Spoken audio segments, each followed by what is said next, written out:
welcome back to Who's to Know. So today I'm working on a pork loin with some roasted potatoes and veggies for dinner tonight. And I wanted to show you the process of that. The recipe for the pork loin is actually a good friend of mine. She gave it to me, and it is one of those really easy peasy. It's easy to remember. I always double check with her because I'm afraid I'm forgetting. But it is a really easy peasy recipe and not really a lot of work. And so and it's like you cook it, then you kind of just forget about it for an hour. And I really like that. So I want to share that with you. So today we are doing Jen's pork loin recipe. So it is per pound is how we're cooking it. So this is 3.69 pounds. So I'm going to go ahead and say 3 3/4 of a pound because it's close enough. And so what you want to do is cut it open and let the juices drain out. I always like to kind of rinse my meat off just a little bit, just to get any of those juices off that might have gotten a little slimy, because I also want to pat it dry so that it can, I can put some olive oil, some seasonings on it. So we're going to go ahead and get some parchment paper. And you could cook this in a smaller baking dish, like a 9x13, but I'm doing it on a big sheet pan today because I am going to be doing some veggies around the pork loin, and then I'm also going to have another tray with more veggies because I want a bunch to go with this. Since this is making so much, I want to have leftovers of some of the veggies as well. So we've got our sheet pan, and I'm going to get some paper towels.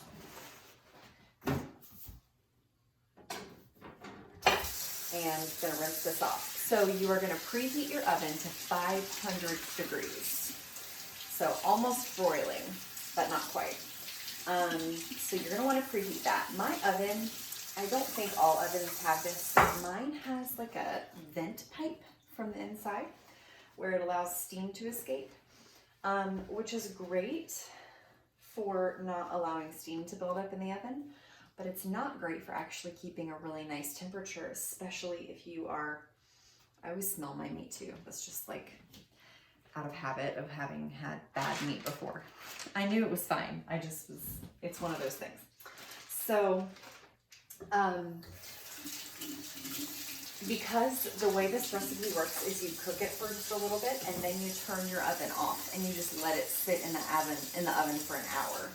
And so with this recipe, I had a pork loin not cook all the way through because I did it for the allotted amount of time. It was also where I had cut the loin and I just had I had a much smaller piece, and so it was still really thick all the way through, but it wasn't cooking evenly because of that. So I think that was part of my problem as well. But because I know my oven releases a lot of heat through that, I put a bowl over top of that eye when I'm doing something like this where I really need the temperature to stay where I want it. So I've got our pork loin here, so I'm going to go ahead and show you how we're going to season that and then the veggies that we're going to pair with that. Okay, so we've got our pork loin here. I'm going to go ahead and make up a spice blend, and I've got some olive oil that I'm going to drizzle over the top. So it is feeling like fall today in Southwest Virginia. And so in my mind, fall is all things cinnamon and roasty goodness. So I'm going to make this spice blend, not just for the pork, but also for the veggies. I'm going to sprinkle a little bit over the veggies. So I'm going to do 2 teaspoons of cinnamon. That sounds like a lot, but it's really not because we're mixing it with other things. We're sort of making a rub of sorts. And then I'm going to go ahead and do about 1.5 teaspoons of garlic powder. And then I have what's called herbes de Provence, which you could just do rosemary. You could do just any kind of dried, oregano, basil, thyme. You don't need to have this. This is just something I've got on my spice rack, and I love it. It's really good with pork and chicken. It's a French seasoning blend. So I did 2 teaspoons of the herbes de Provence. I'm going to go ahead and do 3 teaspoons, which is a tablespoon, of kosher salt. So I'm just going to blend this together. And it's easier. I have not always done this, but I have started blending in a little bowl like this so that it is more even. It's easier to evenly coat things instead of just sprinkling willy-nilly, which is what I have done in the past, but it does give a lot more of an even coverage to whatever you're doing. That's more even of flavor. So I'm going to go ahead and drizzle some olive oil on this. And when you're doing stuff with meat that's raw, you try to keep a clean hand and a dirty hand. So I'm going to go ahead and use my left hand since I'm right-handed. I typically try to have my left hand be the dirty hand so I can have more dexterity with my right hand, if at all possible. And then we're just going to sprinkle this on top of the pork and then use the dirty hand to kind of pat it around. And then I'm going to flip this over. And we're going to do a little more olive oil and a little more seasoning rub. So this is a time when, if you're gonna do something like this, I really recommend having some kind of kitchen thermometer to put in the meat. Doesn't necessarily need to be something that can stay in there the whole time. I do have a meat thermometer that I am gonna put in there. But even if you just have a thermometer for just random like steaming of milk or something, you could use that. You just couldn't leave it in the oven. A meat thermometer you can leave in the oven. So when you put a thermometer in, whether you're checking it quickly or you're going to put it in to leave it in, you want to put it in the very center or in the thickest part. So because this is even all the way across, I'm putting it in the very middle because this would be the part here that would cook at the very last. So you just want to have it be an accurate temperature. And I like doing it into the side because then I'm not running the risk of it touching the bottom of the pan and giving me a false reading. So I'm going to have it in the oven like this, and I can just peek at it to see. And with a meat thermometer, it also gives you the measurements, but that's also like at what point is beef medium well, or at what point is pork cooked. But we've got Google for that now too, so that's lovely. So I'm going to set this off to the side and wash my hands. Okay, so I've got a bowl because I'm going to go ahead and toss all of the veggies in there together once they're done. What we're going to do is I've got sweet potatoes, red onions, carrots, celery, and apples. Again, cinnamon, apples, pork, applesauce, all of that blend is just so very fall in my mind. And so that's what I'm going for tonight. So I'm going to peel these sweet potatoes and then we will dice them up into a pretty small dice because even though the oven is going to be hot and it is 500 degrees, that's really, really hot, it is still going to take a while for it to cook because then we're turning the heat off. And so I want to make sure that all my veggies get cooked. I could roast them a little longer, and I will if I really need to. When the pork is done, I will check the veggies, and if especially the carrots or the sweet potatoes do not seem like they're as soft as I would like, then I will go ahead and take the pork out and let it rest and then finish cooking the veggies. But I'm gonna cut these a little bit smaller. With sweet potatoes, with any potatoes, if you find a bad spot in it, I often try to peel the bad spot away. And if it's really, really deep, then you can cut it out with a paring knife or something. Like this, I've got this bad end here. And so I'm just peeling it away. Even though you feel like you're peeling forever and ever, sometimes you're still not probably taking off as much as you would if you took a knife to it. So it's just easier because you've already got the peeler in your hand, so you can just do that. So I don't love to put sweet potato peelings in my scraps bag for stock because they just tend to be so dirty. And so those are one that I do not save for that. So that's just gonna go in the trash later. I've got my apples and I am gonna peel them. These apples have some bruises on them and I picked them out of the bag for this purpose because you don't really notice the bruising as much when you're not just eating them as an eating apple. When you're cooking them, you can kind of utilize them in that way. So I love cooking with apples, especially in fall and winter.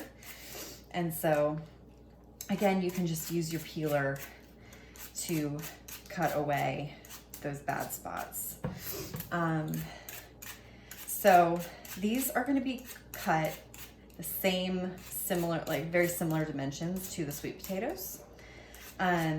You could always do more apples if you really wanted to, but I just want a hint of sweetness with the savory of the sweet potatoes and the carrots. So I'm gonna put these peels in my scraps bag for the freezer.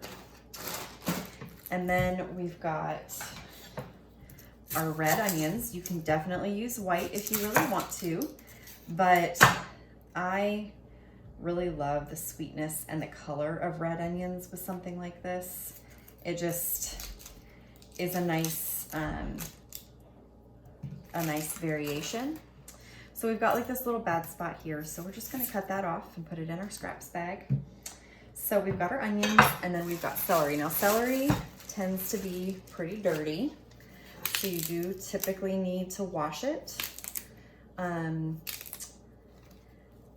celery is actually not one of my favorite things, but because we're kind of going for a root vegetable feel with this meal, and we're cooking it with something like apples, I'm hoping it's going to cook down and get kind of sweet. So that's why I'm including it. Usually celery has no place in my life, unless a recipe just absolutely calls for it. I have no love affair with celery, but it seemed like the right thing to do tonight, so we're gonna try it out. And I know Brittany and I agree on our feelings about celery for the most part.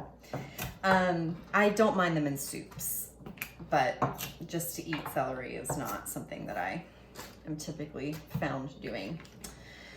So when I am doing a lot of veggie preparation like this, I like to do all my peeling and trimming and things like that first, because then I can just cut everything with a knife and I'm not picking the peeler up and then peeling everything, peeling one thing and then cutting it and then picking the peeler up again. And I mean, I've been doing that a little bit with trimming stuff, but in my mind, I just like to know that I'm ready to actually cut everything, and it's one step down. So it does not matter what order you do this in.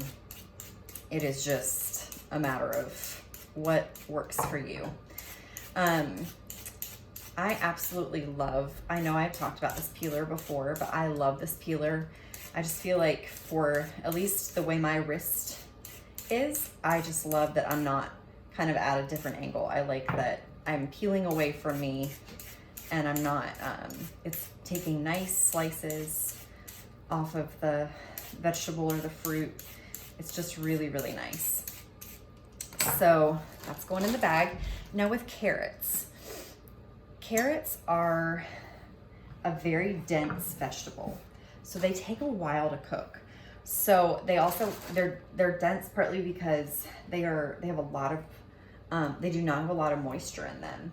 And so you either need to cook them low and slow, or you need to cut them pretty thin and then do kind of what we're doing today, which is cook them at a high heat for a very short period of time and then just let the residual heat do its work, and they'll kind of shrivel up and get a little bit caramelized. You just want to make sure you have enough oil or moisture with it so that they don't just burn. Because carrots, because they are so dry, that's just what they do. So I've got this little bit of celery left. I'm just going to throw it in the bag because I'm not going to use that very center. So we've got all of our stuff here. And so with carrots, I don't think we've talked about how to cut carrots yet. So I like to take a carrot and cut it in half lengthwise. And then I cut that in half. You can do that with both of them. And then if you're doing like a slice, I mean, if you're wanting actual rounds, then you obviously would not do that. But I am going for like a half moon shape here. So you can kind of do it a little bit bigger on that smaller end. But then as it gets toward the bigger, thicker parts, do it a little thinner. And so I'm doing this again just so that it will cook in enough time, because we're not doing a continual heat. And so I'm going to cut the rest of those, and then we will move on to some of our other veg. Okay, so with celery, what we're going to do is I like to slice celery, whether I'm going to dice it or just do it into slices. I like to cut it at least once lengthwise, because it just tends to kind of help it break down a little bit easier, I think. So with this, I'm doing super, super thin slices, because again, I want it to really cook down and release a little bit of the sweetness that celery can have, but you kind of have to really cook it to get that. So I'm very, very thinly slicing this. These are pretty small pieces. So not exactly shaving them, but definitely want them, I do not want them as thick as I had the carrots. So with celery, if you were going to do more of a dice, you just want to make sure that you cut it lengthwise more than once. So I will often cut it into 4 pieces. So I would take something like this and I would cut it like this, and then I would cut it again like that before slicing it to get a dice.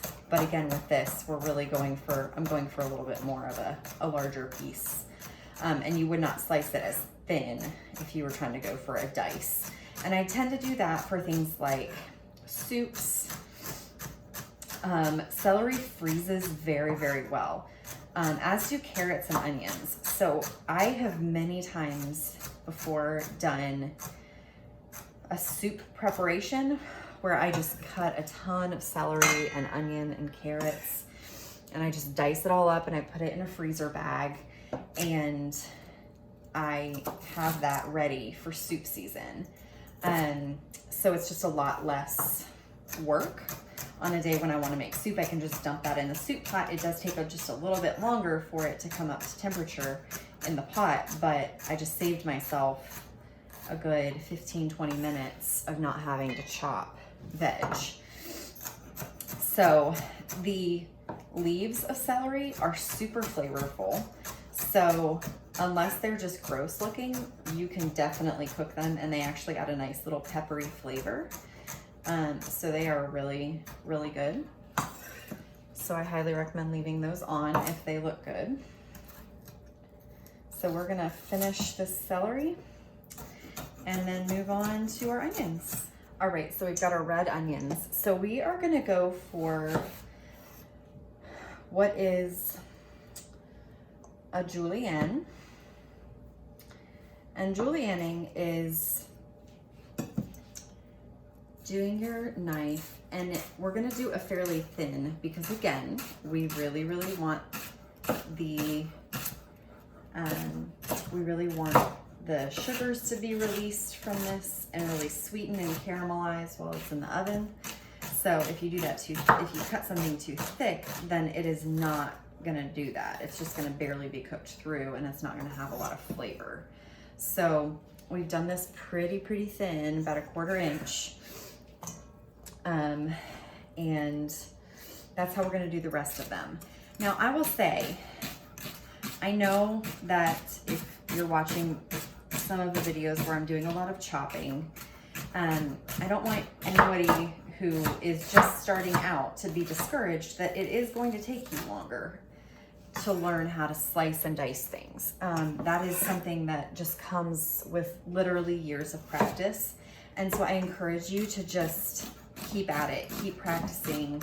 Don't take the cheap route of buying everything pre-chopped, because then you'll never get good at it. So there is definitely a time and a place for just going the super fast route of buying the bags of frozen onions, which there's nothing wrong with doing that, but to get better at something, you have to be willing to do the work.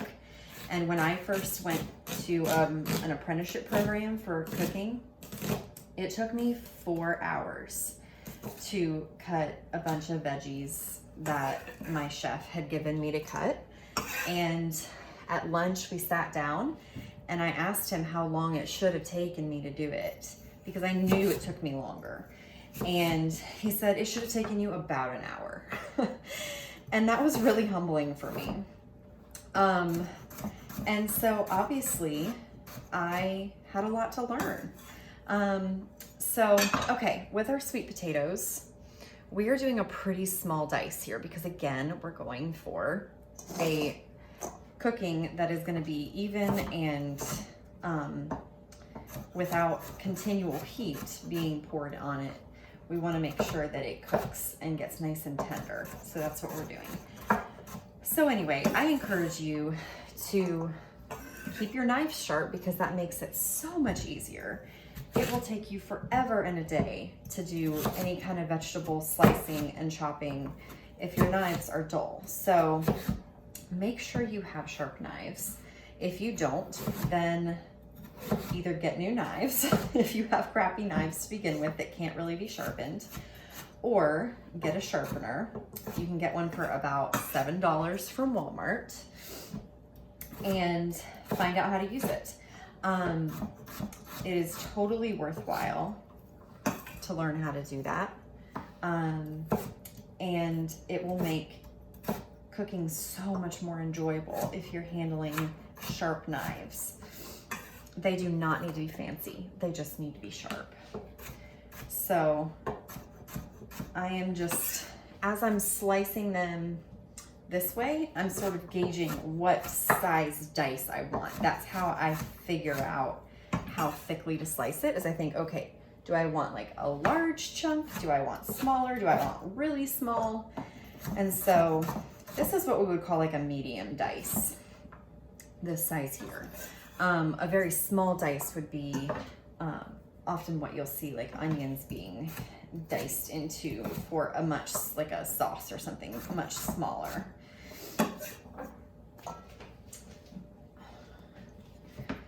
So we're gonna go ahead and finish this and we will move on to our apples at the very last. All right, so we've got our apples as the very last thing.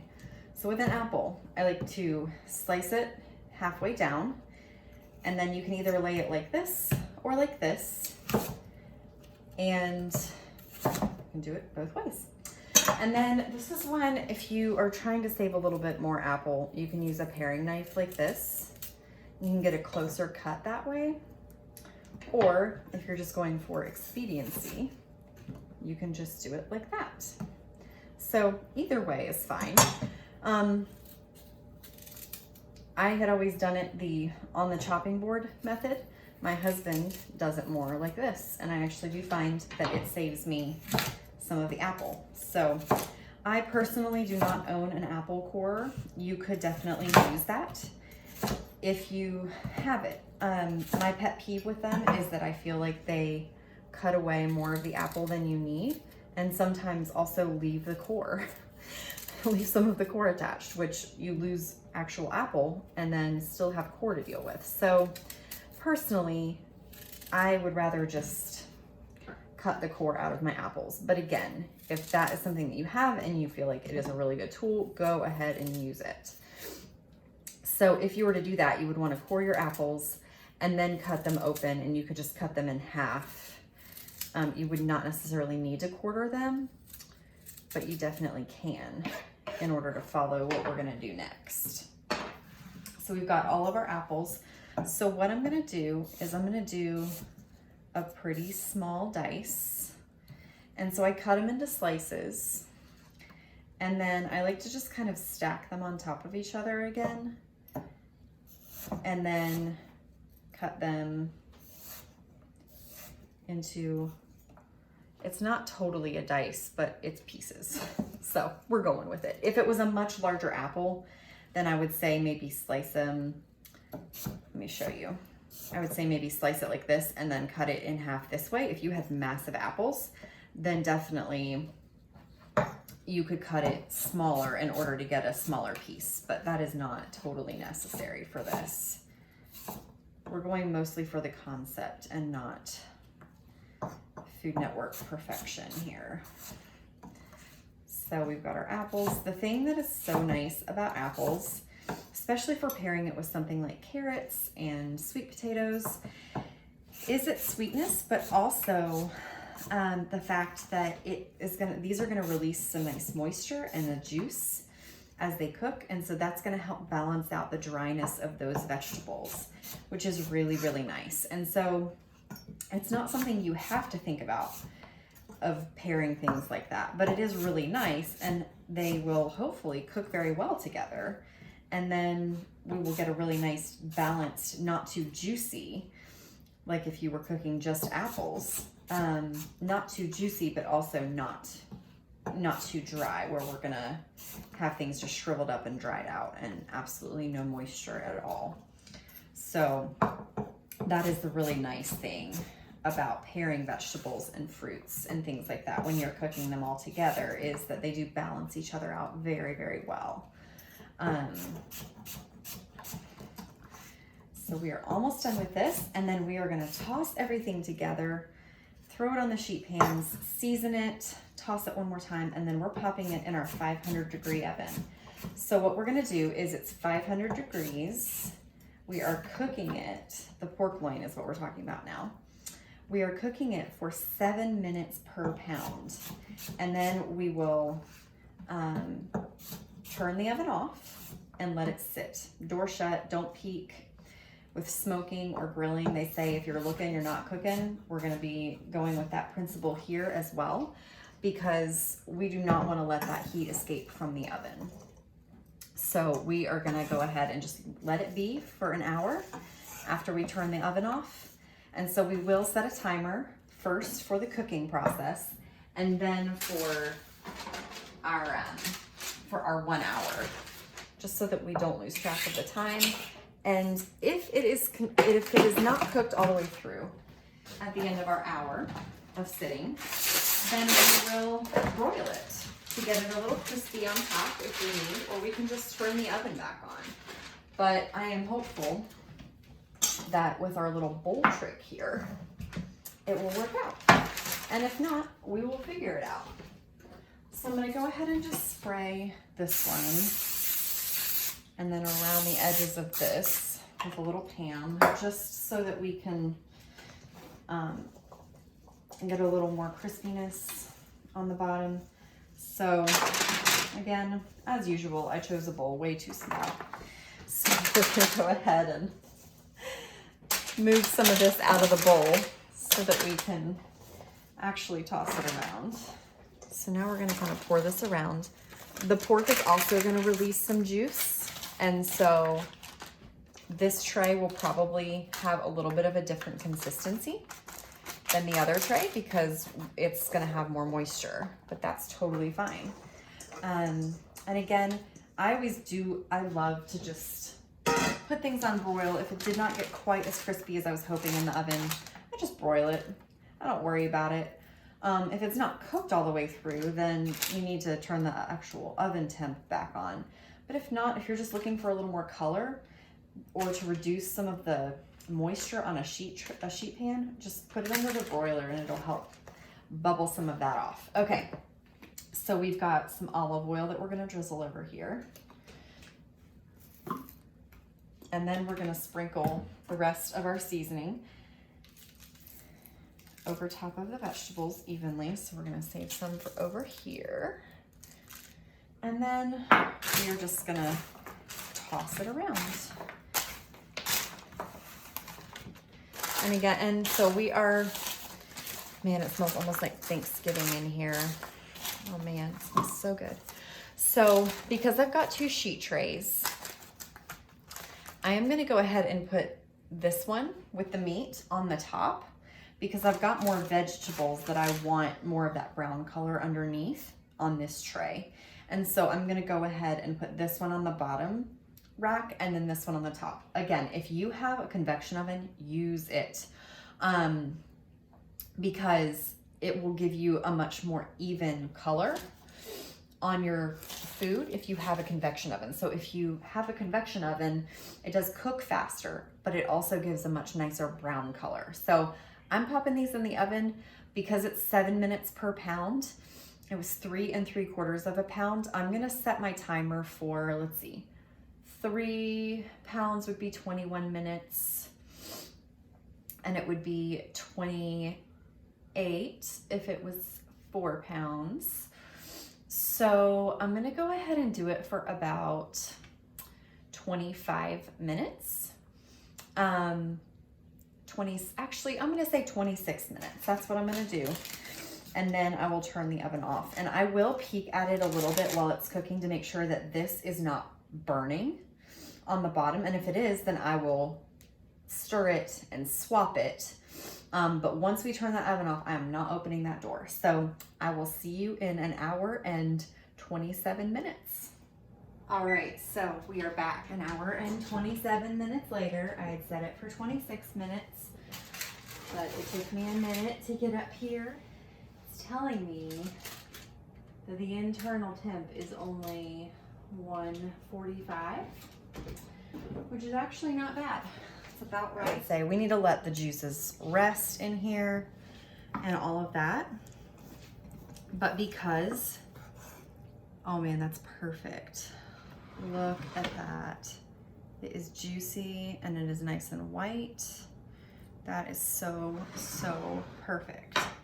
So like I said, if this had roasted at a super high heat, then I would let it sit because the juices need to, like the meat needs to relax. But because we let it sit in the oven for an hour, that has already happened. So we can look at our vegetables and know that they are looking beautiful. They're nice and tender. They are sweet. Even the celery is nice and soft and it's not bitter. Everything just turned out beautifully. Make sure you have to slice the pork. Now, you do not want a serrated knife if you can help it at all, because you want to not like saw the meat. If that's the only sharp knife you have, then do it. But we'd prefer to not. I like my pork sliced really thin. It's just my preference. You can slice it much thicker if you want. With something this tender, you do not need a gravy with it, in my opinion, but you could totally do a really simple gravy if you wanted to. So I'm just gonna slice this. This is gonna make great leftovers. And you could even save some of this and do like a pork pot pie. Really anything where you could use cooked chicken, you could use this pork. So one note is this was the pork loin. If you were doing a pork tenderloin, you do it for 5.5 minutes per pound. So it's gonna be significantly less time cooking in the oven, active cooking, but you still let it sit for an hour. So the pork tenderloin, those little bitty guys, those are 5.5 minutes per pound. Pork loin is 7 minutes per pound. And just Google what the cooking range is for when pork is done, because like I said, my meat thermometer was old, but it is typically around 140 to 145. 145 is typically what I shoot for, and that's exactly what it was in the oven. So thanks for joining me today for Who's to Know. I hope you try this recipe. It is so simple. It will be up on our Tumblr so that you can follow it more closely and you don't have to keep watching back to this video. But I hope you try it. Test out different vegetables with it, different types of potatoes. It is just such a solid meal to have in your meal rotation, and like with this pork loin, you can feed a lot of people with it too. So you could even do it with baked potatoes or mashed potatoes, which would make it a little simpler. You could do that while the pork is cooking if you didn't want to do everything on the same sheet pan. You could do steps while your pork is cooking and sitting in the oven and just pull it out and have everything ready. So it's very low maintenance. And so I hope you try it. I hope you love it. Please leave comments below with any questions or successes that you have. Happy cooking.